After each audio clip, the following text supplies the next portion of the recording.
እነሱ ላጠፉት ጊዜ ለከፈሉት መስዋዕትነት ለህዝቡ ላደረጉት በጽሁፍ ላስቀመጡት የጽሁፍ ማስረጃ ትውልድን ለሚጠቅም ነገር የሆነ ገንዘብ ቢያገኙ ምንድነው ጥፋቱ? ምንድነው ነውሩ? ምንድነው ኃጢአቱ? ማለት ሰው እኮ ሙዚቃውን ቴዲ አፍሮ እኮ ሙዚቃ ይሸጣል እኮ፣ ዘፈን ይሸጣል እኮ፣ ዘማሪዎች እኮ መዝሙር ይሸጣሉ እኮ። አሁን መዝሙር ሸጡ ስንል ኢየሱስን ሸጡ እያለን ነው እንዴ? እንደዚህ አሁን እንትኑ የሆነ እግዚአብሔርን ሸጡት ወይ እንትን ቅዱሳንን ሸጡ ምናምን እያለን ነው ሲዘምሩ አይደለም ለዓለም ራሳቸውን ሸጡ ነው የምለው ነው። ምክንያቱም መዝሙር የተሰጣቸው የእግዚአብሔርን ሕዝብ እንዲያገለግሉ በአደራ ነው እንጂ በነፃ ነው የተሰጣቸው። በአደራ ደግሞ ለቤተ ክርስቲያን የተሰጠው የነሱ አይደለም። ቤተ ክርስቲያን እኮ በነፃ እኮ ይዘምራሉ። ቤተ ክርስቲያን ውስጥ የሚያገለግሉበት ቤተ ክርስቲያን ውስጥ በኳየር ውስጥ የሚያገለግሉበት ቤተ ክርስቲያን ውስጥ በኳየር ውስጥ ይዘምራሉ በነፃ። ለምዘምርበት ክፈሉኝ አይሉም፣ ይዘምራሉ። ግን ሰፊው ማህበረሰብ ጋር በካሴት እንዲደርስ ወይም በሲዲ እንዲደርስ ወይም በሆነ ነገር እንዲደርስ አሁን ካሴቱም ሲዲውም እየቀረ ነው። የሚያወጡት በኢንተርኔት ነው። አሁን ኢንተርኔት ለሙዚቀኛ የከፈሉትን ክፍያ ለስቱዲዮ የከፈሉትን ገንዘብ ገባ። በኦርቶዶክስ ስትሄድ ዋሽንት የሚነፋ አለ፣ ክራር የሚጫወት አለ፣ በገና የሚጫወት አለ፣ ከበሮ የሚጫወት አለ። የተለያየ ሙዚቃ መሳሪያ አላቸው። በፕሮቴስታንቱ ስትሄድ እንደዚሁ በሙሉ ባንድ ለስራ ካለማ የትየለሌ ነው የሚሆነው ወጪው ማለት ነው። ለዛ እውነቴን እኮ ነው የምልህ፣ ለዛ የሚሆን ወጪ ምንድን ነው የሚያስገለፍጥ አንተ ሰውዬ?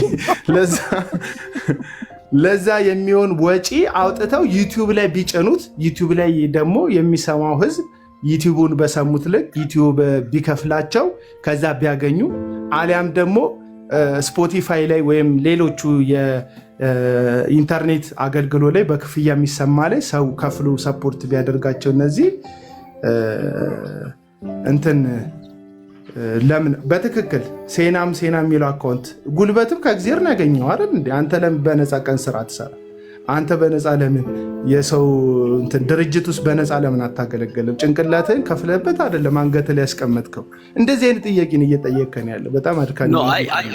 አታናቀላቅላ ጥሬ ግረ ብላ ምድራዊ አይደለም። እኔ እያልኩ ያለሁት ይሄ ምድራዊውን በነፃ ነው የተሰጠን ልልህ ፈልጌ ነው። ጭንቅላት አሁን አንተ የምታወራበት ምላስ፣ ጋዜጠኛ የሚያወራበት ምላሱ በነፃ አይደል እንዲያገኘው? ጥርሶቹን አሁን ሲስ የሚገለፍጥበትን ጥርስ ከፍሎበታል እንዲህ የገለፈጠን እሱን አይደለም እኔ እያልኩ ያለሁት ይሄ የምንበላበት የምንጠጣበትን ምድራዊ ጠንቅረን የምንበላበት ነው፣ መንፈሳዊ የሆነውን ነው። አሁን መዝሙሩ ተስተካክሏል። አይ ቲንክ መዝሙሩን በነፃ ዩቲዩብ ላይ ይለቃሉ፣ በነፃ ሰው ያየዋል። በነፃ ያየውን ደግሞ ዩቲዩብ ይከፍላል። በነፃ የሚለቀየለም አባቴ እንዴ ዩቲዩብ ላይ ነው ከፍያ ይቻላል። ዩቲዩብ ላይ እኮ ስታይ እኮ ዳታ ሪሊዝ እየተደረገ ነው በነፃ ዩቲዩብ ላይ። እሱ ለራሴ ነው እሱ ማለት እኔ ለሱ ያደለም ሀሳብ ነው ያነሳው ሲሶዬ። እኔ ያልኩት እነዚህ ሰዎች ጸጋ እሱ አንድ ሚዩት አድርግልን ጂሰስ አንዴ ላምጣላችሁ እንዴት እንዳያያስላችሁ እሱ አንዴ ዘምካይደ አንዴ ጂሰስ እሺ ዮባ ቀጥል። አይ በቃ ከሰማኝማ ቅድም ሲያነጻጽር እንደነበር አልተረዳሁትም ነበርና አሁን ኮሜንት ላይ ሲነግሩኝ ነው። እና ለምንድን ነው መጽሐፍን ከዘይት ጋር ምናምን እንደዚህ ንጽጽር ሰርቶ ነገር ነው እና እሱ ስላልገባኝ ነው። ልቀጥል። እሱን አብራራ። ከዘይት ጋር ነው አናያይዘው። እሺ በጣም ዘይትን የሚሸጡ ሰዎች ዘይት ለመሸጥ አስበው አይደለም። የተሰጣቸው ጸጋ ነበረ፣ የፈውስ ጸጋ የሆነ ነገር ራሳቸው ላይ ተመለከቱ።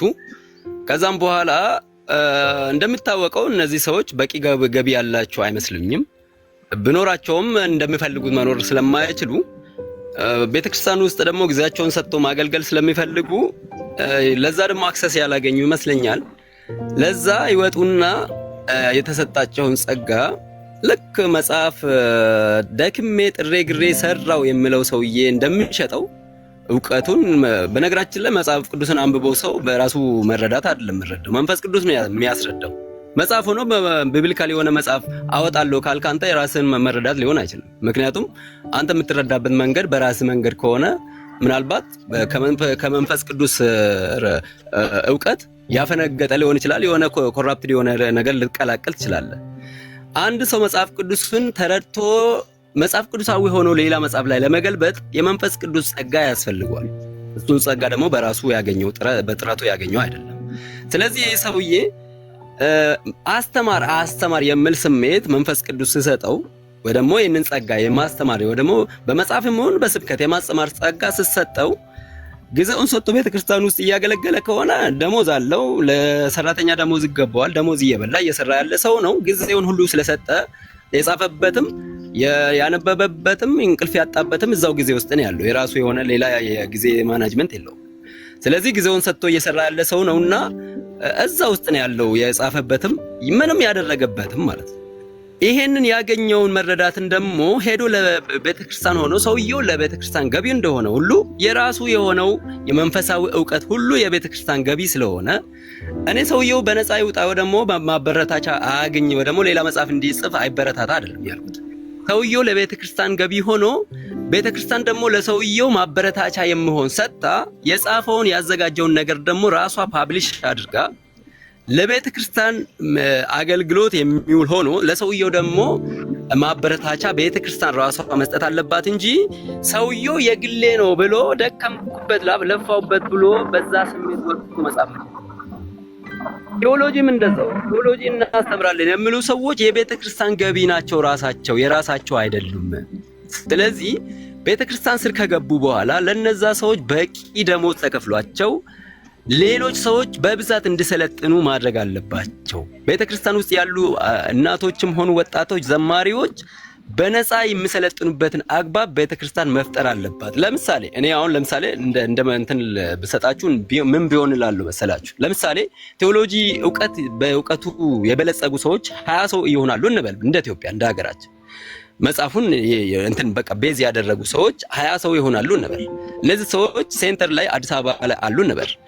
እነዚህን ሰዎች በካውንስል ደረጃም ይሁን ቤተክርስቲያን በአንድነት ኢትዮጵያ ውስጥ ያሉ ቤተክርስቲያናት አብያተ ክርስቲያናት አንድ ላይ ሆነው ሁሉም ክርስቲያን የተባለ ኦርቶዶክስንም ይጨምራል የቴዎሎጂ ስለምታስተምር፣ ስለዚህ ሁሉም አንድ ላይ መጥተው እነዚህ ሰዎችን እንዴት ገቢያቸውን ጨምረን ምንም ሳይቸገሩ ማስተማር ይችላሉ የሚለውን ሁኔታዎችን ካመቻቹ በኋላ በቂ ደሞዝ ለእግር ኳስ እንደሚከፈለው በቂ ደሞዝ ተከፍሏቸው እነዚህ ሰዎች ደግሞ ከየቤተ ክርስቲያኑ የተወጣጡ ሰዎችን በነፃ ማሰልጠን የሚችሉበትን አግባብ ቢፈጠር እነዛ የሰለጠኑ ሰዎች ደግሞ ተመልሰው ወደ ቤተ ክርስቲያን ተመልሰው ከስር ያሉትን ወጣቶችን እናቶችን ማሰልጠን ይችላሉ። ምክንያቱም ቴዎሎጂ ከመሰረቱ የመሰረቱ ውስጥ ብራዘር አሁን ያወራከው ወሬ ውስጥ ራሱ ነፃ የለም። ቤተክርስቲያን ታሳትም ያልክ ነው። ቤተክርስቲያን ከህዝብ በመሰበሰበው ገንዘብ ነው የምታሳትመው፣ ነፃ አይደለም ማለት ነው። ሐሳብህም እኮ ነፃ የሚባል ነገር እንደሌለ እንድታቅ ነው። ከዛ ቤተክርስቲያን አሳተመች፣ ከዛ ለጻፉበት ደግሞ ቤተክርስቲያን በቂ ነገር ትስጣቸዋል። ቤተክርስቲያን ከሰጠቻቸው የምትሰጠው አስራትና መባ ከህዝቡ የሰበሰበችውን ገንዘብ ነው መልሳ የምትሰጣቸው። ስለዚህ አሁንም በነፃ አይደለም የሆነው። አሁን አንተ ሰዎቹ ራሳቸው አንተ ኦን ማድረጋቸውን የደበረክ በእነሱ ፐብሊሽድ አድርገው በእነሱ የሽያጭ ቁጥጥር ውስጥ መዋሉ ነው እንጂ የደበረክ ገንዘብ አያገኙ የሚል ሀሳብ የለም። ቤተክርስቲያን ትስጣችሁ እያልክ ነው። ቤተክርስቲያን ትስጣችሁ አላልክም? ጸሐፊ ደሞዝተኛ አይደለም። መጽሐፉ እኮ በነፃ ይታደል እኮ እያለ እኮ አይደለም። ግን ሳይታወቅ ምንድነው ቅር እያለ የመጣው ልጁ ለምንድነው ሰዎቹ የሚጠቀሙት ነው? የመንፈሳዊ ነገር ስለሆነ ለምን ይጠቀማሉ ነው አይደል? ወንድማችን እነሱ በራሳቸው እንዳመጡት አድርገው በራሳቸው ንግድ ውስጥ መግባት የለባቸው። ስማ ጥረት ጥያቄ ልጠይቅ። ጥረት የለውም ነው እያልክ ያለው? መጽሐፍ የሰዎች ኤፈርት የለውም? ጊዜያቸውን ሰው ልጠይቅ፣ በአጭሩ መልስልኝ። ጊዜያቸውን አይከፍሉም ሰዎች? መልስልኝ። ለመጽሐፍ ቅድም እኮ ስናገር ነበር። ጊዜያቸውን ከፍለው ምን ብሎ ይጽፋሉ። ጉልበታቸውን አያወጡ እንዲመች ወጣኝ ነው ያወጣሉ። እሺ ጉልበታቸውን ያወጣሉ፣ ጊዜያቸውን ያወጣሉ። ከዛ በኋላ ደግሞ የተማሩበትም እድሜያቸውን ያጠፉበት ነው። ለምሳሌ ቴዎሎጂ የሚማር ሰው ቢያንስ 4 ዓመት ይማራል። ቴዎሎጂ ትምህርት ቤት ገብቶ 4 ዓመት ይማራል። ከዛ ማስተርስ ያደርገዋል አይደል? ከዛ በኋላ ፒኤችዲ ደረጃ ለመድረስ ደግሞ የሆነ ጉዳይ ላይ በጣም በቃ ተራቆ መስራት አለበት። ጥናታዊ ጽሑፉን ማቅረብ አለበት። እኔ የምልህ አቤላ ለእሱ እኮ ምን አለ መሰለህ፣ ቤተክርስቲያን ከእሱ መጽሐፉን ትቀበለውና ቤተክርስቲያን የተወሰነ ድጋፍ ታርግለት፣ የተወሰነ አሁንም እንደሱ ድጋፍ ካደረገችለትም ነፃ መሆኑ ቀርቷል። ነፃ አይደለም ማለት እኮ አይደለም። እኔ አሁን ቅርብ ጊዜ በመሰረተ ክርስቶስ እዚህ ለቡ መሰረተ ክርስቶስ አንድ ዶክተር የጻፈውን መጽሐፍ ለቤተ ክርስቲያን ሰጠ። ቤተ ክርስቲያኗ ናት ወጪ አውጥታ ያሳተመችው። ከዛ በኋላ የሰውየው ስም አለ፣ የሰውየው ጸሐፊነት አለ፣ የመሰከሩለት ጸሐፊዎች አሉ ከኋላ። ከዛ በኋላ መጽሐፉን ቤተ ክርስቲያን የምትጠቀምበት ያ ሰውዬ ለቤተ ክርስቲያን ሰጥቶታል መጽሐፉን። ኦልሬዲ አንተ እንደዛ ነው የምትለው ያለው ሙሉ ወጪው ቸርች ውስጥ የመጽሐፍ ዝግጅት መጽሐፉን ለጥፎ እንደሚሸጠው እነዛ ሰዎች ፎቶቸውንና ፕራይሱን ዘይት ላይ ለጥፈው የመጽሐፍ ዝግጅት አገልግሎት የሚባል ወይም ደግሞ የመጽሐፍ አዘጋጅ አገልግሎት የሚባል ዘርፍ አለ። ለምሳሌ በቸርች ውስጥ የዝማሬ አለ፣ የትምህርት አለ ምናምን። የቴዎሎጂ በትምህርት ውስጥ የሚጠቃለል ነው። ስለዚህ ቴዎሎጂ ካስተማረ አስተማሪ ነው፣ ደሞዝ ይከፈለዋል። ከዘመረ ለዘመረበት አገልጋይ ነው፣ እንደ አገልጋይ ይከፈለዋል። ግን ትምህርት መጽሐፍ አዘጋጅ የሚባል የአገልግሎት ዘርፍ ከሌለ ሰውየው በራሱ ተነሳሽነት ነው የሚያደርገው ማለት ነው። በራሱ ተነሳሽነት ሲያደርግ ደግሞ የሚከፍለው ዋጋ አለ፣ በገንዘብም በጊዜም ብዙ ማለት ነው። ስለዚህ ለከፈለው ዋጋ ተመጣጣኝ የሆነ ነገር ማግኘት አለበት ከሰራው ስራ ማለት ነው። ያንን የሚከለክል እስከማውቀው ቤተክርስቲያን ስርዓትም ትምህርትም የለም ያንን የሚከለክል። ከሞራል አንጻር ካየነው ደግሞ ይሄ ለገንዘብ ሆኖ ዲቴል በቃ ገንዘብን ብቻ ታርጌት ያደረገ ሁሉ ነገር ገንዘብን ለማግኘት የሚሆን ከሆነ ደግሞ እሱ ሌላ ችግር ነው። ከሞራል አንጻር ልንጠይቅ ወይም ይሄ ነገር እኮ ልክ አይደለም ሊባል ይችላል። የተጋነነ የሚጠየቅ ከሆነ መጽሐፉ ማይጠቅም ሆኖ እንዲሁ በመጽሐፍ ስም ገንዘብ የሚሰበስብ ከሆነ እንደዚህ አይነት ከሆነ ትችት መሰንዘር ይቻላል። ግን ሸጦ ለምን ተጠቀመ የሚለውና ከቤተክርስቲያን አገናኝቶ የሚወራ ከሆነ ትንሽ የሚከብድ ይመስለኛል። አላቅም ምን ሙሉ ለሙሉ እስማማለሁ። አሁን እኮ ንጽጽርህ እኮ ከዘይት ሽያጭ ጋር ደግሞ መሆኑ ምንም በቃ ማይገናኝ ነው የሚሆነው።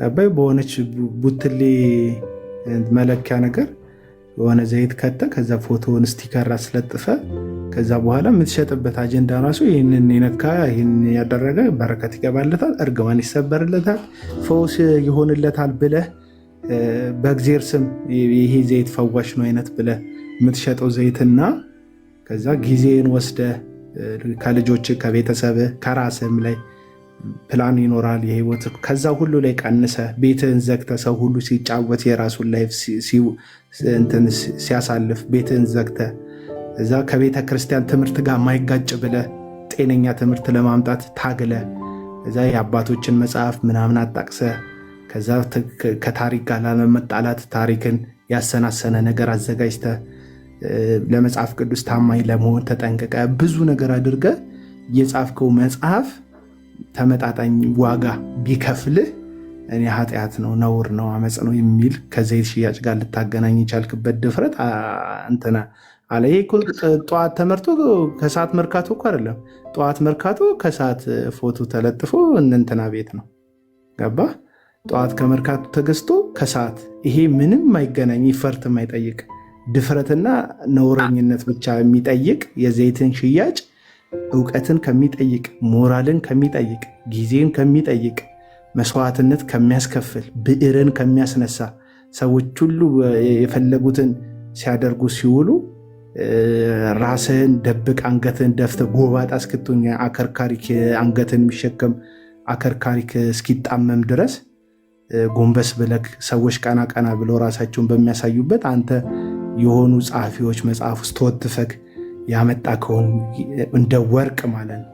አሁን ወርቅ እኮ በነገር ላይ የመድኃኒዓለም ስጦታ እኮ ነው፣ ነዳጅ ጭምር። ወርቅን የሚፈልጉት ሰዎች ግን እንዴት እንደሚፈጉት አያለ። በጣም ብዙ ቆሻሻ ነገር ይደፋሉ በእንትናቸው በሚዝቁበት በሳፋ ነገራቸው። ከዛ ከወርቁን ለማውጣት ምናምን ነገር ብዙ አፈር ይደፋሉ፣ ውሃ ይደፋሉ፣ ያጠላሉ። እንደዛ ብዙ ሰዓት ለፍተው ትንንሽዬ ብናኝ እንትን ነው ሳፋቸው ላይ የሚገኘው። እነዚህ ሰዎች ከመሬት ላይ ያወጡት በነፃ ነው ያወጡት። እንዴት በነፃ አይሸጡልኝም ማለት እንችላለን እኮ። ፈጥረውት አይደለም ያመጡት፣ መሬት የሰጠቻቸውን ብቻ ነው ያወጡት። ነገር ግን እነዚህ ሰዎች የደከሙትን ድካም ማንም አልደከመም። የሆነ ሰውዬ የሆነ ሚስቱን ሰርፕራይዝ ለማድረግ ያለቀለት ወርቅ ይገዛል። እነዚህ ሰዎች ግን ልብሳቸውን አበክተው እግራቸውን አበክተው ሌሊትም ቀንም ነው የሚለፉት። ልክ እንደዚህ እንደ ወርቅ አውጪዎቹ ናቸው እኔ መጽሐፍ ጸሐፊዎች የሚመስለኝ። ገባ? ከብዙ አተላ ከሆነ እውቀት ብራዘር ቆይ ልጨርስ። ከብዙ አተላ ከሆነ እውቀት፣ ከብዙ ከማይጠቅም እውቀት፣ ከብዙ ከማይረባ ህይወትን ከማይሰጥ ከግሳግሱ መካከል አጥለው አጠንፍፈው ተምረው ተዘጋጅተው ከእውቀትም ደግሞ የሚሻለው እውቀት ይሄ ነው ብለው ነው የሚሰጡ መጽሐፋቸው። በጣም በቃ ትውልድ ቢያነብ አንባቢ ትውልድና የማያነብ ትውልድ እኮ ያስታውቃል እኮ። ህይወቱ ያስታውቃል፣ ንግግር ያስታውቃል፣ በቃ ላይፍ ስታይል ምናምን በደንብ ያስታውቃል የሚያነብና የማያነብ መካከል። እና ይህንን የሚያክል የሰው ህይወት የሚቀይር አይደለም መንፈሳዊ መጽሐፍ፣ ልቦለድ እኮ ሰውን ይቀይራል እኮ። የህይወት አድማስህን በካራክተሮች ውስጥ አያለ። እንዴት ካራክተር እንዴት ፓወርፉል እንደሆነ ሰሞኑን በኮሜዲያን ያሲኖ ትወና ውስጥ አይተናል። ለብቻው ነው በቃ ቤተ መንግስት ሰላማዊ ሰልፍ ይወጣል። የኑሮ ውድነቱን ሰው ለመለወጥ የሚያደርገውን መንተፋተፍ ምናምን ያሳየው። ድንጋይ ውርወራ የለውም፣ መንግስትን ማጣጣል የለውም፣ ፖለቲካ የለውም። ግን ብሶትን፣ ህመምን ጮኋል። ትወና እንኳን በዚህን ያክል ደረጃ የሰውን ማንነት ይገልጣል። ደራሲዎች የበለጠ ክብር ይገባቸዋል። የሚጽፉ ሰዎች በጣም ክብር ይገባቸዋል። እንደውም ብንችል ከዚህም የበለጠ ብናነብላቸው ብናውቅላቸው ደስ ይለኛል ባይኔ። እኔ ባታወዳደረው ደስ ይለኛል። ወረቀትና ምናምን አንስተው ከሚሸጡ የተልከሰከሱ ህሊናቸውን ከሸጡ ሰዎች ጋር ማለት ነው። እሱም ብቻ ተወውና በነፃ እንዴት እናደርገው ካልክ ኤለን መስክ ከደጎመን፣ ከዛ ለጸሐፊዎቹ ሳይሸጡት ኤለን መስክ ገንዘብ የሚከፍላቸው ከሆነ፣ ቢልጌት ተሸፈነ ወጫቸውን። አቤላዬ እኔ እኮ ለማነጻጸርም አይደለም። እኔ አቤላ ከስራ እኮ ራሱ እኮ በጣም ከባዱ ስራ እኮ መጽሐፍ እኮ ነው። በትክክል 5 ገጽና 10 ገጽ መጽሐፍ ራሱ እኮ ሰውን እንዴት እንደሚያስነጥሰው እኮ እኔ አድካሚ አይደለም እያልኩ አይደለም። እነዚህ ሰዎች ከነ እውቀታቸው የራሳቸው አይደለም። ለምሳሌ እኔ እኮ ቬተርነሪ ሜዲሲን ነው ያጠናሁት። ቬተርነሪ ሜዲሲንን ተምሬ ነው ያገኘሁት። በነፃ አልሰጥም፣ ምክንያቱም ዓለማዊ እውቀት ነው። ገብቷል አይደለ? እኔ እያልኩ ያለሁት መንፈሳዊ እውቀት ነው። መጽሐፍ ቅዱስ ቃል እውቀት የሁሉም ጸጋ ስጦታዎች ፓኬጅ ነው፣ ቱባ ነው። ቀላል አይደለም። የፈውስም ጸጋ፣ የኢንታንግስ ማውራትም ጸጋ፣ ኤቭሪ ጸጋ ከዛ ውስጥ የወጣ ነው። ይሄ ነገር ደግሞ በነፃ ነው ያገኘ ነው። ሐዋርያት በሳንቲም በገንዘብ አልሰጡንም። ጌታችን ኢየሱስ ክርስቶስ በሳንቲም አልሸጠልንም። ስለዚህ በነፃ ያገኘውን ነገር ወደ ቢዝነስ መለወጥ መቻል የለብንም። ከቻለን ለቤተክርስቲያን ሰጥተን ቤተክርስቲያን ከቻለች ለኛ ድጎማ ማድረግ አለባት እንደ ልጇ አድርጋ። ካለበለዛ ደግሞ ቤተክርስቲያን ያንን ነገር እንዴት ዱፕሊኬት ማድረግ እንዳለባት ሁሉም እኔ አሁን በአንድ ቀን የሚሰራ ነገር አይደለም ይሄ ነገር። ሁሉም ቤተክርስቲያናት አንድ ላይ ብሰባሰቡ ማተሚያ ቤት የማይሰሩበት ምንም ምክንያት የለም። ግለሰብ እኮ ማተሚያ ቤት አለው አሁን። ስለዚህ ቤተክርስቲያን አንድ ላይ እንትን ብላ ገቢዋን አሰባስባ ማተሚያ ቤት አይደለም ምንም ማድረግ ትችላለች። ገቢ አላት፣ ቢሊየንስ ገቢ አላት። አንድ ኦርቶዶክስ ቤተክርስቲያን እንኳን ይሄንን ማድረግ ትችል ይሆናል። ብንደማመር ማተሚያ ቤት እንትን ማድረግ እንችላለን። መንፈሳዊ የሆኑ ነገሮች ከዓለማዊው ጋር ተቀላቅሎ ገበያ ውስጥ ተዘርግቶ መሸጥ እንዳይኖርባቸው ማድረግ እንችላለን። ቢብሊካል ማድረግ እንችላለን ሁሉንም ነገር። ያ ማለት ደግሞ እነዚህ አዋቂዎች የደከሙት የዘመሩት ሁሉ ነገር እንትን ያደረጉ ሰዎች እንዲሁ ይሸኙና ልጆቻቸው ሜዳ ላይ በተኑ አይደለም። ይሄንንም ቤተክርስቲያን አካውንት ውስጥ አድርጋ እነዛ ሰዎች በቂ የሆነ ነገር ማግኘት አለባቸው ነው እንጂ ሰዎቹ በቃ በነፃ ስላገኙ ግዛቸውን ሙሉ ጊዜያቸውን ሰጥተው በነፃ ቤተክርስቲያን ውስጥ ይሙቱ እያልኩ አይደለም። ሲጀመር እኮ ሙሉ ጊዜውን የሰጠ ሰው ከሆነ እኮ ደሞዝ አለው ቤተክርስቲያን ውስጥ ሙሉ ጊዜውን እኮ በቃ ለዚህ ነው የምትጠቀመው። ሌላ ሙሉ ጊዜ እኮ እየሰበከ አይደለም 24 ሰዓት የምቆየው ወይ ደግሞ እያስተማረ አይደለም 24 ሰዓት የምቆየው። ጸሐፊዎች ሁሉም ሙሉ ጊዜ አገልጋይ አይደሉም ወንድም ማለት እኔ ብዙ ጸሐፊ እንደውም ቸርች ውስጥ ተቀጥሮ የሚሰራ አይደለም። በጣም ጥሩ። ሙሉ ጊዜ ያልሆኑ ሰዎች ደግሞ ያንኑ ዕውቀት ለቤተክርስቲያን ይሰጡና ቤተክርስቲያን ደግሞ ለነሱ ድጎማ ማድረግ አለባት። ድጎማ ማግኘት አለባቸው። በቂ ለምን ትደጉማለች? በሐሳብ ለምን አትሰራ?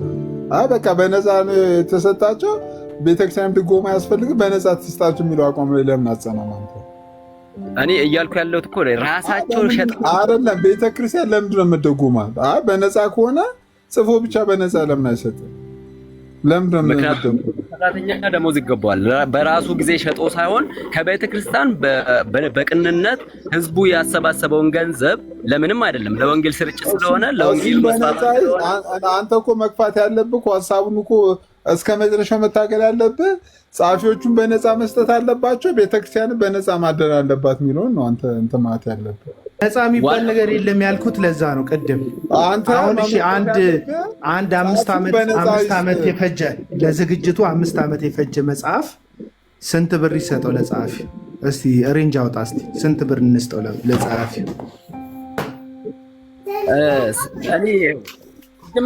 ሬንጅ አውጣ። ኖርማል ሆነ ቤተሰብ ያለው ልጆች አሉት 5 ዓመት ፈጀበት። 5 ዓመት ፈጀበት። ብዙ መጽሐፍቶች ገዝቷል። ያን መጽሐፍ ብዙ መጽሐፎች ገዝቷል። ሪፈረንስ ማለት ብዙ ማጣቀሻዎች አሉት መጽሐፉ ላይ። እዛ ታሪክ አንብቧል። ወደኋላ ዞሮ የቤተ ክርስቲያንን ታሪክ ትምህርቶችን አጥንቷል ምናምን። ለሆነ ፍልስፍና ወይም ለሆነ ለተነሳ ኑፋቄ መልስ ሰጥቷል። ይህ ሰው የ5 ዓመት ፈጀበት እንበል። ስንት ብር ትስጠው? ለቤተ ክርስቲያን ይስጣትና ስንት ብር ትስጠው ቤተ ክርስቲያን ለ5 ዓመት ልፋቱ? በጣም ጥሩ። ይሄ ፐርሰናል ነው ማለት ያ ሰውዬ የግምት ቁጥር አስቀምጥ። ምን ትስጠው እኮ ቁጥሩን እኮ ለማስቀመጥ ነው እኔ እያልኩ ያለሁት። አሁን ያ ሰውዬ በቂ ስራ ያለው የራሱን ስራ እየሰራ ልክ እንደ ነው ማለት ነው። የራሱን ስራ እየሰራ የሚያገለግል ከሆነ የሰውየው ችግርና ላይፍ ስታተሱ ታይቶ ድጎማ ታደርጋለህ። ኢቭን ቴክ አዌይ ማድረግ እኮ ትችላለች ቤተክርስቲያን። ራሱን ሰውየውን ሙሉ በሙሉ የራሱ አድርጋ መቀለብ ትችላለች ከነ ልጆቹ ማለት ነው። ግን ያ ሰውዬ በቁጭት በቃ ለእግዚአብሔር ቤት ለቤተክርስቲያን ላለው ቁጭት ከስራው ቀንሶ በቃ በቂ ኑሮ ያለው ግን ከስራው ቀንሶ በቁጭት ለእግዚአብሔር ቤት ቅንዓት የሆነ የጻፈው ምንም ሳይደረግለት ሊቀር ይችላል። ሰውየውም ላይጠይቅ ይችላል። እንደዚህ የሚያደርጉም አሉ። መጽሐፍን ጽፈው ለቤተክርስቲያን በነፃ የሚሰጡ፣ መዝሙርን በነፃ የሚሰጡ አሉ። እግዚአብሔር የባረካቸው። ግን ሰውየው በጣም ችግር ውስጥ ያለ ሰው ግን በቁጭት ደግሞ ስራውን ለመስራት የተነሳሳ ሰው ከሆነ ያ ሰውዬ ጫር ያደረገውን ሄዶ ለቤተክርስቲያን አሳይቶ ቤተክርስቲያን ደግሞ የጻፈው ጽሑፍ በጣም ጥሩ ገንቢ ከሆነ ቤተክርስቲያን ራሷ ማሳተም ትችላለች። ሰውየው ምንም ብዙ ድካም ላይጠበቅበት ይችላል፣ ወጪ ላይጠበቅበት ይችላል። ቤተክርስቲያን ኦውን ታደርገዋለች። ሰውየው ለቤተክርስቲያን ያበረከተው ነገር እውቅና ይሰጠዋል። ድጋፍ የሚያስፈልገው ሰው ከሆነ ድጋፍ ይሰጠዋል። ህዝቡ ነው የሚያደርግለት ድጋፍ በፍቅር። እሱ ወጥቶ እቺን ጻፍኩኝ ግዙኝ ብሎ ሳይሆን እንደ ዘይት ሻጮቹ ቤተክርስቲያን ራሷ ቤተክርስቲያን ማለት ህዝቡ ነው። ህዝቡ በራሱ ጊዜ በቃ የሰውዬ እንደዚህ ነው ስለዚህ እንደዚህ እናደርግለት ብሎ በራሱ ፍቅር ማድረግ ይችላል። በጣም አንገብጋቢ ጉዳይ ከሆነ ደግሞ ሰውየውን ራሱ ሙሉ በሙሉ መውሰድ ትችላለች ቤተክርስቲያን። ልጆቹን ማሳደግ ልክ ሌሎችም በደሞዝ እንደምታሳድገው ማለት ነው። ይሄ ፐርሰናል ነው። ይሄ ነው ብለን እንደ መንግስት ሰራተኛ እንትን እስኬል አውጥተን ምን እናስቀምጠው ነገር የለም። ስለዚህ እኔ እያልኩ ያለሁት ሰዎቹ ለቤተ ክርስቲያን ገቢ መሆን አለባቸው። አሁን የወጡ ሰዎች አሉ፣ አዋቂዎች አሉ፣ የመንፈስ ቅዱስ የመጽሐፍ ቅዱስ ዕውቀት ያላቸው ዕውቀታቸውን ይዘው ወጡ ደግሞ ኮሌጅ ውስጥ የሆነ ቦታ ውስጥ ገብተው እየሸጡልን ያለው። ኢቭን ቤተ ክርስቲያን ራሷ የራሷን ንብረት መልሳ እየገዛች ነው ያለችው። ብር እየከፈለች ሰዎችን እየላከች እያስተማረች ነው ያለችው። የራሷን የቤቷን ንብረት መልሳ እየገዛች ነው ያለችው። ሰዎቹ ቤተክርስቲያን ስር መግባት አለባቸው። that means ክርስቶስ ስር መግባት አለባቸው። ከዛስ ለኑሯቸው የሚያስፈልገውን ነገር ከቤተክርስቲያን ማግኘት አለባቸው። ሌዊ ለህዝቡ ሌዊ የተሰበሰበውን እንደሚበላ ሁሉ ሰዎቹ ደግሞ ላበረከቱት ነገር ከቤተ ክርስቲያኑ መቀበል ያለባቸው እንጂ ለራሳቸው ካደረጉ በኋላ ለቤተ ክርስቲያን መልሶ መሸጥ የለባቸውም። ኢንዲቪጁዋል መሆን የለበትም ነው፣ የቸርች ንብረት ነው እንጂ እኔ ሰዎቹ ይራቡ አይደለም እያልኩ ያለሁት። ከቻሉ የራሳቸው ስራ። አሁን አንተ በምናብክ የፈጠርከው ጸሐፊ የተደላደለ ህይወት ያለው ተደላደለ ኑሮ ያለው ከዛ መጽሐፍ የሚጽፍ ሰው ነው እያልክ ያለው። መጽሐፍ ለመጻፍ ቤታቸው መጽሐፍ ለመጻፍ ሁሉ ነገራቸውን ትተው ቤታቸው ቁጭ የሚሉ ሰዎች አሉ መጽሐፉን ለመጻፍ። ስለዚህ እነዚህ ሰዎች መጽሐፉን ለመጻፍ ቤታቸው ቁጭ ካሉ ሰው ሲራኮት ለራሱ ነገር እነሱ ለትውልዱ አንድ ነገር ለማበርከት ቤታቸው አንገታቸውን ደፍተው ቁጭ የሚሉ ከሆነ 5 ዓመት ፈጀባቸው ብንል ለነዛ ሰዎች ስንት ይከፈላቸው? ስንት ይሰጣቸው ከቤተ ክርስቲያን? ያነሱ መልስልን። ለ5 ብቻ እኮ አለ እኮ አቤላ እኮ በጣም እኮ ዘመንነቱ ወንድሜ በጣም አንተ አሁን በነፃ ቴዎሎጂ ኮሌጅ ውስጥ ማስከፈላቸው ትክክል ነው ብለህ ታስባለህ? ቴዎሎጂ ኮሌጅ እሺ ከመጀመሪያው ጥያቄ ልጅ እኔ 5 ዓመት ሙሉ የቤተ ክርስቲያን ደሞዝ ሳይኖረው የራሱ ገቢ ሳይኖረው 5 ዓመት ሙሉ ቤት ውስጥ ተከናንቦ ተቀምጦ ጽፋለሁ የሚል ሰውዬ ጤነኛ አይመስለኝም። ምክንያቱም ጥረ ግራ አንተ ነህ ጤነኛ ነው። ሰውዬ የምጽፈው አንተ ነህ ጤነኛ ነው። መጽሐፉን ሽጦ እየሰራ ነው። ስራው ጸሐፊነት ነው። መጽሐፍ ሽጦ የሚገባውን እየኖረ ነው ሰውዬ። አንተ አሁን ሰውዬ መጽሐፍ ሽጦ በመኖሩ ወንጀል ነው ኃጢአት ነው እያልክ ነው አንተ። ለምንድን ነው ይሄን ደግሞ የምትለው? ለምንድን ይሄን የምትለው? መጽሐፍ ሲጻፍ ማቴዎስ ወንጌልን አይደለም የሚገለብጡት፣ ወይም ሉቃስ ወይ ኢሳያስ መጽሐፍን አይደለም የሚገለብጡት። መነሻቸው የመጽሐፍ ቅዱስ ሐሳብ ቢሆንም ለምሳሌ የዚህ ዘመን ጸሐፊዎች የዛሬ 1500 ዓመት በፊት የነበሩ ሰዎች 1500 ምናምን ዓመት በፊት የነበሩ ሰዎችን አይነት ችግር አይደለም ያለብን። አሁን ላይ ዘመን የወለደው ችግር አለ። ለዚህ ችግር የሚሆን መፍትሄ ከጥናታዊ ጽሑፋቸው በእግዚአብሔር ቃል መሰረት ያደረገ መልስ ለትውልዱ ይሰጣሉ። እነዚህ ሰዎች መድኃኒቶች ናቸው። ጸሐፊዎች መርዘዎችም ናቸው፣ መድኃኒቶችም ናቸው። ጤነኛውን ትምህርት የሚያመጡ መድኃኒት የሚሆኑ ሰዎች አሉ። ደግሞ መርዛማ ከመጽሐፍ ቅዱስ እውቀትና ከቤተ ክርስቲያን ትምህርት ውጭ የሚያመጣው ትምህርት የሚያመጡ ደግሞ መርዛሞች ናቸው። ስለዚህ ጤናሞቹ ላይ እናወራና እነዚህ ጤናማ ጸሐፊዎች ለዘመኑ መድኃኒቶች ናቸው። ለተሰበረ የትውልድ ልብና አእምሮ ጠገን ናቸው። ለአንካሳው እግር ናቸው። ለአስተሳሰብ አንካሳው ማለት ነው። ስለዚህ እነዚህን ሰዎች ስራ እየሰሩ አይደለም፣ ወይም ደግሞ የእነሱ ኢፈርት የለበትም። ዝም ብሎ ነው እየቀዱ የሚያመጡት። በቃ ዝም ብሎ ነው፣ ጭንቀት አያስፈልገውም። መጽሐፍ ቅዱስ ላይ ያለ ነገር ገልበጥ አድርገው ነው የሚያመጡት ብቻ የምትል ከሆነ በጣም ክቡሩን ስራና ውዱን ስራ ለማጠልሸት በቃ ቲክቶክ መግባት ብቻ ነው ያስፈለገ። በጣም ክቡር ስራ ነው፣ ውድ ስራ ነው። በጣም ከስራዎች ሁሉ አስቸጋሪ ስራ ነው። በዛ ላይ አንባቢ የሌለበት የኢትዮጵያ ምድር ላይ ጸሐፊ ራሱ እኮ እየጠፋ እኮ ነው። አቤላ እኮ ክርስቶስን ስራው እኔ መጽሐፍ ምናምን የሚጽፍ ሰው በጣም የሚያሳዝነኝ እውነቱን ለመናገር ለዚህ አንደርስታንድ ለማያደርገው ማህበረሰብ ገባ። እንደዚህ ደግሞ መጥቶ በየገስቱ እንዴት ይሸጣል ምናምን እያለ ለሚያንኳስሰው ደግሞ ማህበረሰብ መጽሐፍም አያስፈልጋቸውም። እኔ እውነቱን ለመናገር በነገራችን ላይ ጸሐፊዎች ቢዝነሱ ስለተቀዛቀዘ ነው። ይሄንን ታውቃላችሁ። ሁሉም ሰው ኢንተርኔት ላይ ስለሚውል አንባቢ ስለጠፋ ለቁጭት ለቤተ ክርስቲያን ቁጭት ቢሆን ኖሮ እኮ አንባቢ ኖረ አልኖረ ማፍሰስን አታቆምም አንተ። ገብቷል? ለቤተ ክርስቲያን የምታደርገውን አስተዋጽኦ በየቀኑ እንዳውም እየተጋጋልክ ነው የምትቀጥለው። እንዳውም አንባቢ በሌለበት ጊዜ እንዴት ማንበብ ይችላሉ የሚለውን መጽሐፉን ዳይሬክሽኑን እንትኑን ቅመማ ቅመሙን ጨምረ መትጋት ያለብህ አሁን ነው። ግን ለምንድን ነው ኢንቴንሽኑ? ቅድም ወንድሜ አቤላ እንዳለው 5 ዓመት ስራ ትቶ የምትቀመጠው ሰውዬ ለምንድን ነው 5 ዓመት የተቀመጠው? ካሳ የ5 ዓመቱን ካሳ በመጽሐፉ አገኛለሁ ብሎ ስለሚያስብ ነው እንጂ እንዴት ሰው ደግሞ ሳይኖረው ቁጭ ይላል? በ4 ሰዓት አይደለም የምንጽፈው እናውቀዋለን እኮ ተምረንም እናውቃለን፣ አንብበንም አጥንተንም እናውቃለን። 24 ሰዓት አይደለም የምጽፈው 8 ሰዓት በቀን ውስጥ 8 ሰዓት መስራት ይችላል ጤነኛ አይምሮ ያለው ሰው። ከዛም በኋላ ደግሞ 2 ሰዓት 3 ሰዓት ደግሞ መጻፍ ይችላል። እጁ ከፈቀደለት 4 ሰዓት መጻፍ ይችላል። 8 ሰዓት ተኝቶ 4 ሰዓት መጻፍ ጽፎ 8 ሰዓት ደግሞ ስራውን መስራት ይችላል። ግን ያ ሰውዬ እጁን አጣጥፎ የተቀመጠው በጽሁፍ መልክ እኔ 8 ዓመት 10 ዓመት ቁጭ ብዬ የጻፍኩት መጽሐፍ ለማለት ካልሆነ በስተቀር ደሞዝ ቤተክርስቲያን ደሞዝ ማሰፍርለት ቀለብን ማሰፍርለት ሰውዬ መጽሐፍን እጽፋለሁ በሚል ሰበብ እጁንና እግሩን አጣጥፎ ከተቀመጠ ያ ሰው ጤነኛ አይደለም። ስራ እየሰራ መጻፍ ይችላል፣ ጳውሎስ እንደጻፈው እነ ጴጥሮስ እንደጻፉት። ግን አሁን ያ አይደለም። ቢዝነሱ እየተቀዛቀዘ ስለመጣ አሁን የመጽሐፉ እንትን እየተቀዛቀዘ ስለሆነ በነገራችን ላይ አልበም ማውጣት አሁን ዩቲዩብ ባይመጣ ኖሮ ህዝቡ ዩቲዩብ ላይ አዌር ባይሆን ኖሮ መዝሙርን ማውጣት ያቆሙ ሰዎች ነበሩ በሆነ ጊዜ ላይ ዩቲዩብ መክፈል ሳይጀምር በፊት። ምክንያቱም በመዝሙር መፈመስና በመበልጸግ እየተለመደ ስለመጣ ብዙ ሰዎች በዛ ኢንቴንሽን ስለተነሱ ኢቭን መዝሙሬ ለምን ተዘመረ ብሎ እንኳን የሚቆጡ ሰዎች አሉ፣ የራሳቸው ንብረት እየመሰላቸው ማለት ነው።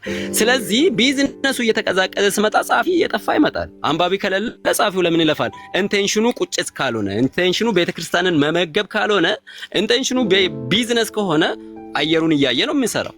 ልክ ዘይት ሻጮችም እኮ በጋ ነው አይደለም የምሯሯጡት። ስለዚህ ያ መጽሐፍ ቅዱስን የጻፈው ሰውዬ ለቢዝነስ ካልሆነ ስራውን እየሰራ መጻፍ ይችላል። አንድ ሁለተኛ ራሱ የሚጽፈውን ነገር ለቤተክርስቲያን ሰጥቶ ቤተክርስቲያን ድጎማ ብትሰጠው ሰጠች፣ ካልሰጠች ደግሞ እንደገና ያንን ጽሁፍ ደግሞ ስራውን እየሰራ መቀጠል ይችላል። ስራ መፍታት አይጠበቅበትም ለማለት ፈልጌ ነው።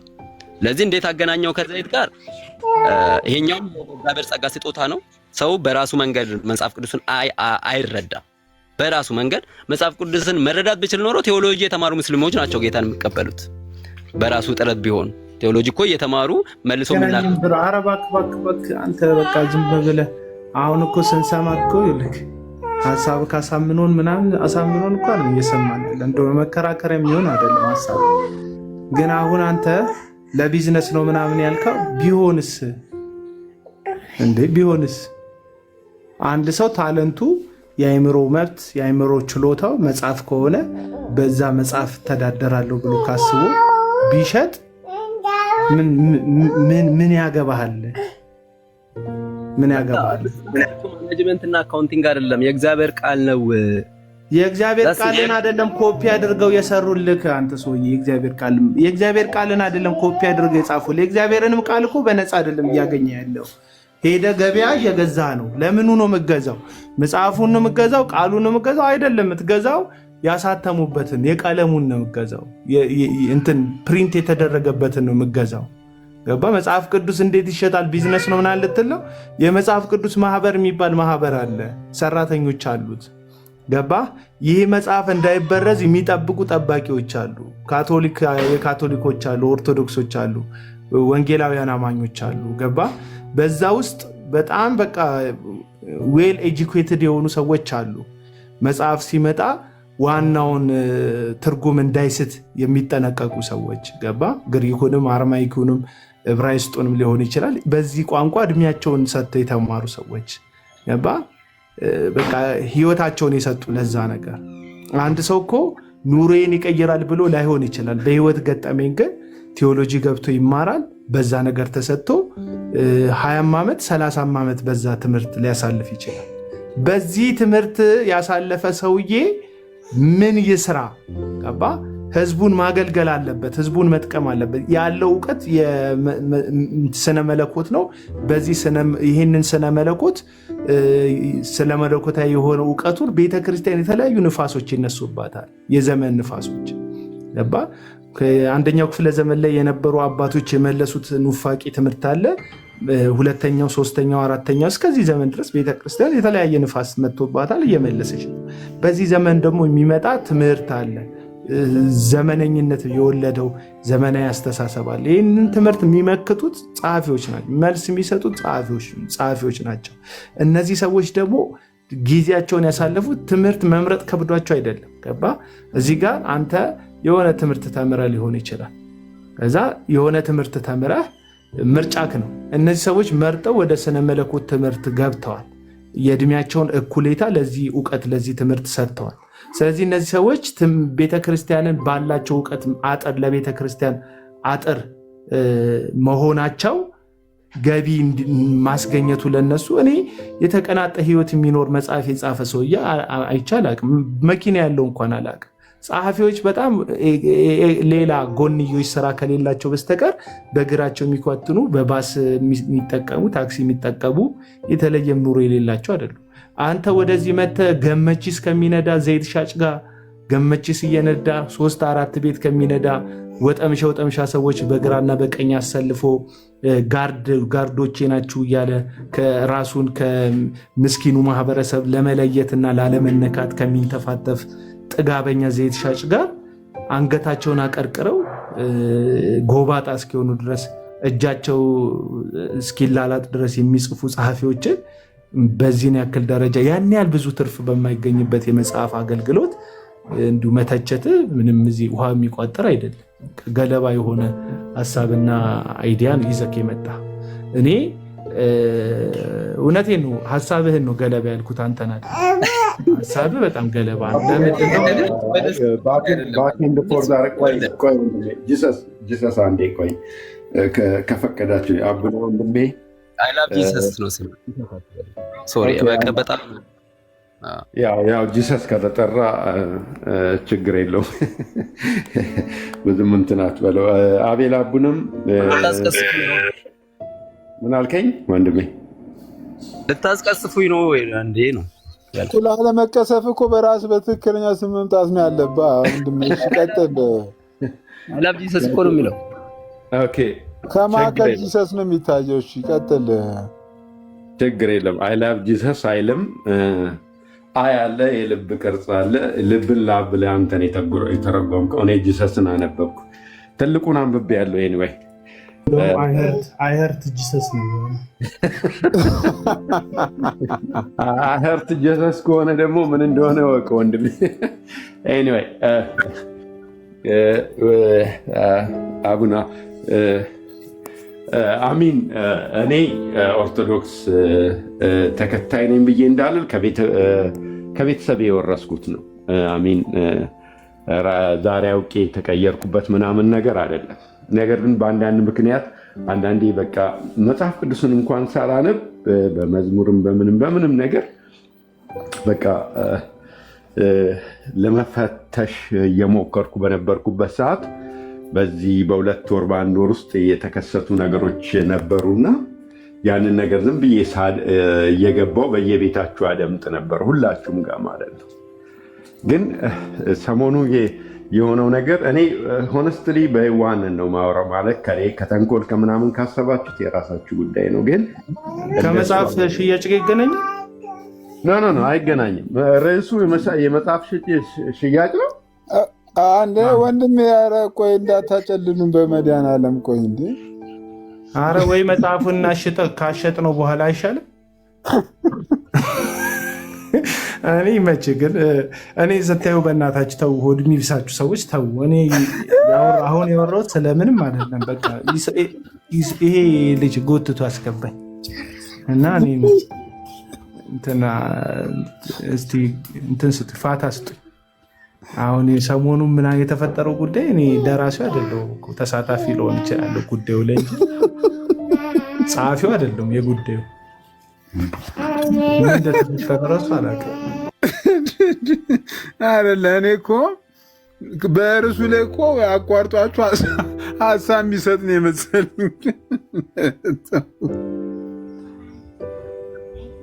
ኧረ ተው እንተዛዘን። ኤኒዌይ ወንድማችን ፌር ሼክ እንትን ነው ወንድማችን ብሮዬ እንትን ለመጽሐፍ ሞክረ ወይስ የተጻፍክ ያለው መጽሐፍ ምናምን አለ? ኦኬ እኔ መጽሐፍ የጻፍኩ አይደለሁም፣ ግን ወደፊት ብጽፍ እንኳን አሁን እንዳልኩት ነው ማለት ነው። መንፈስ ቅዱስ በቃ የሆነ ቦታ ላይ የመጽሐፍ ቅዱስን ክፍል በደንብ ካበራልኝና በቃ በደንብ ውስጤ ከሞላና ያንን እንድጽፍ ከገፋፋኝ እጽፈውና 10 ገጽ ይሁን 100 ገጽ ይሁን በየቀኑ ስራዬን እየሰራው ማታ እየተመሰጥኩ ቀን እረፍት በሚኖር ለምሳሌ አርብና እሁድ እረፍት ነኝ። አርብና እሁድ ቁጭ ብዬ እየጻፍኩ ስንትም ጊዜ ይፍጅ ከዛም በኋላ እጄ እንትን ጥሬውን በቃ በስክሪፕቶ የጻፍኩትን ይሄንን እዩትና ከዛም በኋላ ዲጂታል እናደርገው ብዬ የቤተክርስቲያን አባቶችን አማክራለሁ። ከዛም በኋላ ቤተክርስቲያን ገቢ ካላት ያንን ታሳትማለች። እንዴት ሪፕሊኬት አድርጌ ለህዝቡ እንትን ላድርግ የሚለውን እሷ ተስማማለች፣ ታመቻቻለች። ወይ አቂም ከሌላት ደግሞ አቂም ያላቸው ቤተክርስቲያን ጋር አንድ ላይ መጣ ይሄ ነገር ይሄ ነው በደንብ አስተማሪ የሆነ ነገር አለውና እንዴት እናድርግ ብላ ተመካክራ ከአብያተ ክርስቲያናት ጋር ተስማምታ ያንን ዱፕሊኬት ማድረግ ካለባት ታደርጋለች። እኔ ብቻ ሄጄ መስጠት እንዴት አደርጋለሁ? እንዴት ለህዝቤ ላከፋፍል? ቤተክርስቲያን የራሷ ውሳኔ ክርስቲያን ራሱ ትርፍ ከሌለው እንደማትቀበል ታውቃለህ። መጽሐፍ ሪያሊቲውን እናውራ ብዬ ነው። ትርፍ ከሌለው እንደማትቀበል ታውቃለህ። የትኛው ቤተክርስቲያን የማንም እኮ መንገደኛ ጽሑፍም እኮ አትቀበልም እኮ እሱ ቤተክርስቲያኗ የምትጠየቅበት ነው። እኔ እኮ ተፈትኖ እንትን ያለ ሰው ጽሑፍ ነው የምትቀበለው እንጂ ቆይ አሁን አንተ ከዚህ በፊት የተመሰከረልህ ጸሐፊ ካልሆንክ የመጀመሪያ ስራህን ቤተክርስቲያን ወጪ ነው የምታወጣው። ገባ? ለእትሙ ወጪ ታወጣለች። በመቶ ሺዎች የሚቆጠር ገንዘብ ታወጣለች። በስርጭቱን ከፍ እናድርገው ካሉ በሚሊዮን የሚቆጠር ብር ያወጣሉ። በሚሊዮን የሚቆጠር ብር አንተ ላይ ፈንድ ለማድረግ ቤተክርስቲያኗ አገልጋዮች አሏት። የወንጌል ስርጭት ቲም ይኖራታል። ሚሽነሪዎች ይኖሯታል የምትከፍላቸው። የቤት ኪራይ ሊኖራት ይችላል። የቤት ኪራይ እንኳን ትለፍ ያንን ትለፍ እንበል። ወጪዎች አሉባቸው። አስተዳደራዊ ወጪዎች አሏቸው። የአገልግሎት ወጪዎች አሏቸው። ገባ? ከመድረክ ፕሮግራም ጀምሮ ማለት ነው። እዚህ ከዛ ላይ ብድግ አድርገው የአንተ መጽሐፍ ላይ ፈንድ ለማድረግ ገንዘቡን ቢሰሩበት ነው የሚሻላቸው። ቤተክርስቲያን ወጣቶቻቸው ላይ ኢንቨስት ቢያደርጉ፣ ቲኔጀር ቲሞቻቸውን እንትን ቫኬሽን ልከው ቢያስተምሩ ክረምቱን። ገባ? ብዙ ውጭ አለባቸው ቤተክርስቲያኖች እና እዛ የማይሰራልኝ ከሆነ ስፖንሰር እፈልጋለሁ። ሶሪ እኔ እንትን አልኩኝ መሰለኝ፣ ኢንተርላፕት አደረኩኝ። አላረክም። ኦኬ እንደዛ ከሆነ እኔ ከቤተክርስቲያን ያለው ስፖንሰር ትፈልጋለህ? ጽፈህ ለምን ዝም ብለህ አትተውም? አንተ ለምን ስፖንሰር ትፈልጋለህ? እኔ እኮ አይደለም ስፖንሰር ለምን ትፈልጋለህ? እኔ እኮ በራሴ እንትን ተነሳሽነት አይደለም የምጽፈው፣ ወይ ደግሞ የሆነ ነገር ግብ አድርጌ መንፈስ ቅዱስ ነው ያጻፈው። በቃ ጽፈህ ለምን ስፖንሰሩስ ለምን ወጪ ያወጣል? ለአንተ መጽሐፍ ለምን ያወጣል? ስፖንሰሩ ለምን ያወጣል? ስፖንሰሩ የሚያወጣበት ምክንያት መጽሐፉን ለማሳተፍ ነው። እሺ ስፖንሰሩ መጽሐፉን ስፖንሰር ካደረገ በኋላ ትርፍ ያገኛል። መጽሐፉን ጽፈህ እየሰራ ቀን ትሰራ። መጽሐፉን ጽፈህ ጨረስካ? ቀን እየሰራ የማተሚያ ብር እስኪሞላል ድረስ ጠብቅ። ከዛ በኋላ አሳትመህ በነፃ አታድልም። ስፖንሰር ካገኘው ያንን አሳትመህ ለቤተክርስቲያን። እኔ አንድ በጣም የምገረምበትን ነገር ልንገርህ። ገጥሞኝ ያውቃል? ክፍለ ሀገር ምናምን ስትሄድ እዚህ አዋሳ፣ አርባ ምንጭ፣ ወላይታ፣ ሌላም ከተሞች ላይ ስትሄድ መጽሐፍ እንደዚህ አስተኝተው የሚሸጡ ሰዎች አሉ እና በነፃ የተሰጠ የሚባለውን መጽሐፍ ቅዱስ ታውቀዋለህ? ሲሶ በነፃ የተሰጠ ጌዲዮን፣ እሱን መጽሐፍ በገንዘብ ይሸጡላል ሰዎች። አሁን አንተ ጠቃሚ መጽሐፍ ጽፈህ እንደው ገንዘቡ ኖሮ በነፃ እንኳን ብታድለ ሰው አንተ በነፃ የሰጥከውን ሰዎች ይሸጡታል። እኔ አልጠየቅበትማ። እኔ እኮ እያልኩ ያለው እኔ ራሴን አድናለሁ። አሁን አንተ ችግር ይኸውልህ፣ አላሰብክበትም። ሀሳቡን ይዘህ ስትመጣ አላሰብክበትም። አንድ ስፖንሰር አንተን ስፖንሰር ለማድረግ ምንድን ነው ጥቅሙ ለሰውየው? በጣም ጥሩ። እኔ ስፖንሰር ስልህ እኮ የሆነ ድርጅቱን አስተዋውቀለት ተጠቅሞ የሚጠቅመኝ አይደለም። ለቤተክርስቲያን ቁጭት ያላቸው ሰዎች አሉ፣ ባለሀብት የሆኑ እንደው ቤተክርስቲያን ሙሉ በሙሉ ሰርቶ ያሉ ምን ባለሀብት ሆኖ ቁጭት ካለበት የሚቀጥለውን ሀብቱን የመጨመር ቁጭት ነው እንጂ ምንም የሉም። ዝም ብለህ ነው መሬት ለኛ ማናቃ ምንም የሉም ቁጭት ያላቸው እኔ ኪቦርድ ሰጥቶ የሚሰጡ አውቃለሁ።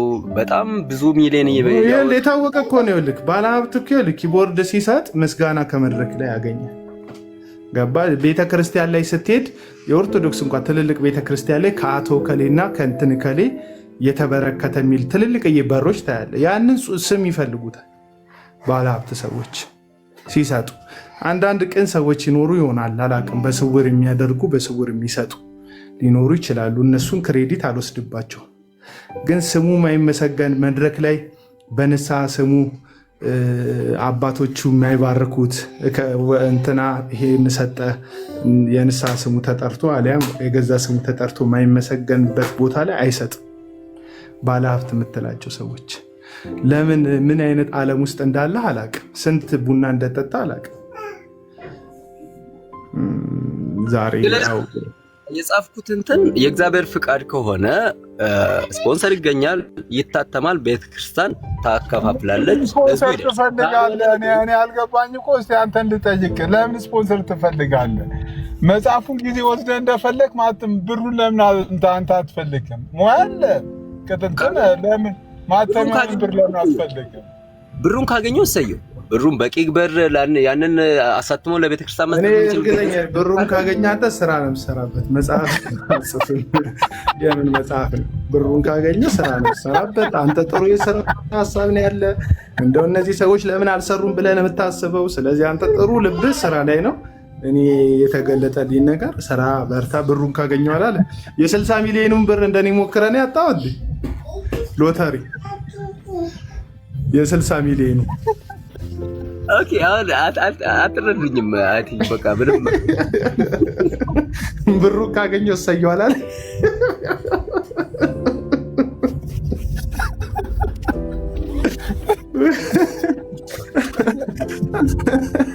ጸሐፊውም እኮ ብሩን ቢያገኝ ጸሐፊውም እኮ ብሩን ቢያገኝ በነፃ ይሰጠናል እኮ።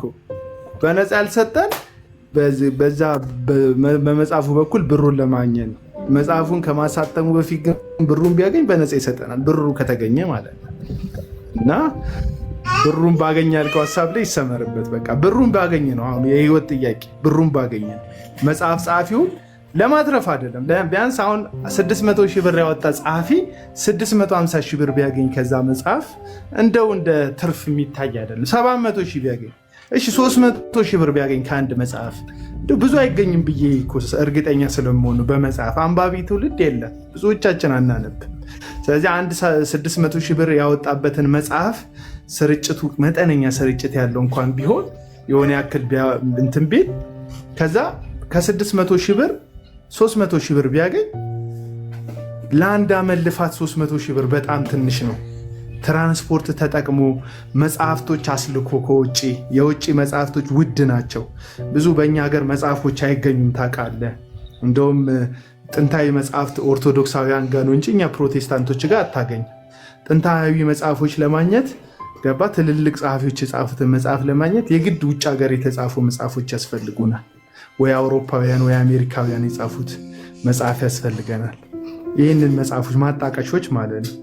እነዛን መጽሐፎች ገዝቶ ገባ ይህ ሁሉ ወጪ አለበት። አንድ ጸሐፊ ሲጽፍ በመቶ ሺዎች የሚቆጠሩ ያወጣ። ስርጭት ላስፋው ካለ በሚሊዮን ያወጣ።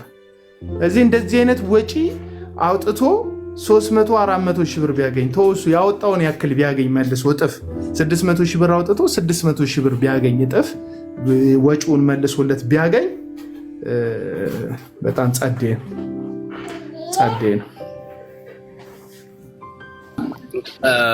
ያው እንግዲህ አሁን ምንም ልትረዱኝ አልፈለጋችሁም። ምክንያቱም አሁን እኔ እኮ ብዙ ገቢ አገኘ አላገኘ አይደለም። ምን መሰለህ ወንድማችን፣ እውነትን እኮ ነው ልንረዳ አልፈለግንም። አንተኛ ልትረዳ እንዳልፈለግ ሁሉ እኛም አንተ ልንረዳ አልፈለግንም። እንደውም እኔ ቢሆን እኔ ማምነውን ነገር ልንገርህ። ኢቨን አሁን ብዙ ጊዜ ካየ ጸሐፊዎች እየጠፉ ነው። የበለጠ ከስራ ሁሉ ከባዱና አድካሚ ስራ መጽሐፍ ነው። እነሱ የበለጠ እንዲጽፉ እንዲበረታቱ ይህን መጽሐፍ ጽፈው ሌላ ደግሞ የሚቀጥለው የተሻለ መጽሐፍ እንዲጽፉ እንደውም የበለጠ ነገር ቢደረግላቸው ደስ ይለናል። አንተም እንደው ማሰብ ያለብህ እሱን ነው። ምክንያቱም መጽሐፍ አንድ ዕቃ ገዝቶ የመሸጥ ያክል ነገር አይደለም። እንቅልፍን ጊዜ ቅድም አቤላ ሲናገር ሰምታል። እንግዲህ ራሳቸውን ጥለው ጎብጠው እንቅልፋቸውን ሰውተው ብዙ ነገር አድርገው በጻፉት መጽሐፍ እነዚህ ሰዎች መጽሐፋቸውን ለምን ጻፉ ለምን ሸጡ ብለህ እንደ ዘይት ሻጭ እኩል ቆጥረ መከራከር እኔ ተምሮ አንተ በትምህርት ቤት እንዳለፈ ሰው እንደው ይቅርታ አድርግልኝ ከተማረ ሰው ማንም የተማረ ሰው ቢመጣ ከተማረ ሰው የሚጠበቅ ነገር አይደለም እያነሳ ያለው ነገር። በትምህርት ቤት ያለፈ ሰው እንደዚህ አይነት ነገር አያነሳም። እስፔሻሊ በኮሌጅና በቋያ እየሰማሁ ነበር እኮ እኛም እናወራ በዩኒቨርሲቲና በኮሌጅ ያለፈ ሰው መጽሐፍ ምን ያክል አድካሚና ከባድ ስራ እንደሆነ የሚያውቅ ሰው ለምን ጸሐፊዎች ተጠቀሙ ለምን መጽሐፋቸውን ሸጡ ብሎ እኔ ለመጀመሪያ ጊዜ እንደዚህ አይነት ሙግት ድሮ ዘማሪዎች ላይ ለምንድን ነው መዝሙራቸው የሚሸጡት ይባል ነበር። አሁን ደግሞ ጸሐፊዎች ራሱ ለምንድን ነው የሚሸጡት የሚባል ነገር መጣ እና ከአንተ እንዲያው ተምሮ በትምህርት ቤት ካለፈ ሰው የሚጠበቅ ነገር አይደለም። እንግዲህ ብሰማንና ሐሳብን ብቀይር ደስ ይለኛል። ግን አንተ ላለመቀየር ደምድመ የመጣ ሰው ስለሆንክ ኦሬዲ አልተረዳችሁኝም እያልኩ ስለሆነ ከቅድም ጀምሮ በዚሁ ብናበቃ አሪፍ ነው። በዚሁ ብንጨርሰው ወንድማችን ምን ይመስላል? በቃ ችግር የለውም። እኔ ቢብሊካሊቲውን ብታረጋግጡልኝ እኮ እኔ ብዙም አልከራከርም። ማለት ቢብሊካል ነው የኔ ጥያቄ እኮ ለምን እንደዚህ ሆነ አይደለም። ወይ ደግሞ እነዛ ሰዎች እኮ ሚሊየንስ ብከፈላቸው እኮ እኔ ቅር አይለኝም። ለፍተዋል። መጽሐፍ ቅዱስ ላይ መጽሐፍ ቅዱስ 66ቱ ከተጠረዘ በኋላ ካለቀ በኋላ መጽሐፍ የጻፈ አለ? መጽሐፍ የጻፈ ብዙ ሰው አለ። መጽሐፍ ቅዱስን አይደለም እንግዲህ እኮ መጽሐፍ ቢብሊካል ነው መጽሐፍ እስቲ መጽሐፉ እንትን ከአረበናታው ማለት አይደለም የተረዳውን ነገር ጥምቀትና ምናምን እኮ አረኮ ክርክሩን እኮ ቢብሊካል ከሱ የሚጠቅሰው በነፃ የተሰጣቸውን በነፃ ስጡ የሚለው ቃል ምንም ይፈርት ለሌለው መለኮታዊ ለሆነ ተአምራት መለኮታዊ ለሆነ ፈውስ ኢየሱስ ነው ሲልካቸው በነፃ የተቀበላችሁትን በነፃ ስጡ እንዲሁ የተቀበላችሁትን እንዲሁ ስጡ ያላቸው።